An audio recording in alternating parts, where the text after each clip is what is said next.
Welcome to the lab interface Demonstration. for prognosis.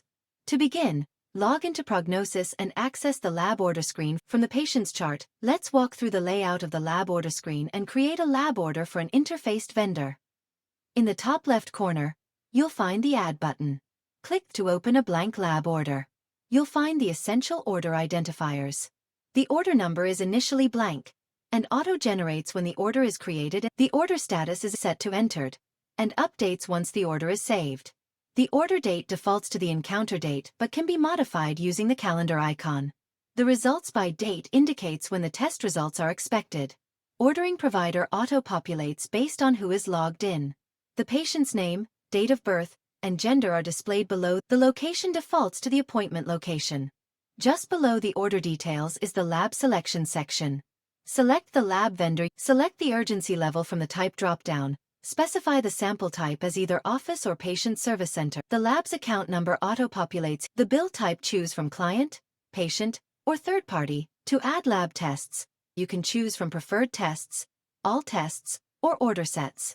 For this demonstration, we'll select 17 ketosteroids urine and use the CMP with immune workup order set to add 3 additional tests. Automatically assign assessment ICD codes, or manually add new codes using the Add button. Update the collection date and time fields. Click the Now icon to timestamp the collection. Enter any test-specific comments within the Sample Specs button, or special instructions within the Comments button at the top, such as lab-specific notes, internal comments, or report remarks. At the top right of the screen, you'll find a patient info icon to view patient demographics, and a label printer icon to print specimen labels. A required data button is also present to enter additional test-specific information. View the patient's appointment history through the Appointment History button. Once all details have been added, save the order via the Save button. The order number is generated and displayed, and the order status changes to Approved. At the top right of the screen, you'll find buttons to preview and print, fax, or e-send the order to the lab.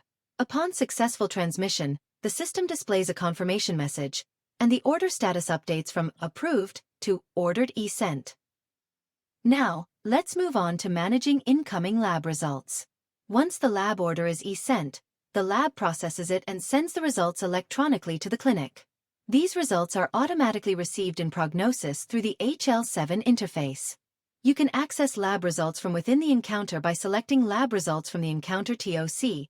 Lab results may appear in 2 forms: structured or discrete data, such as numeric values, minimum or maximum ranges, or positive or negative results. Or unstructured data under the Attach tab, such as faxes or scanned documents, or a diagnostic report that includes the results. The order status will appear as results received. In the example shown, various tests have the abnormal checkbox selected and highlighted in red, indicating an abnormal value. This would trigger an abnormal alert in the doctor's inbox. When reviewing the lab result, the provider can take immediate action by clicking the Action button. Once the review is complete, the order status is updated to Complete and Reviewed. With that, thank you for watching.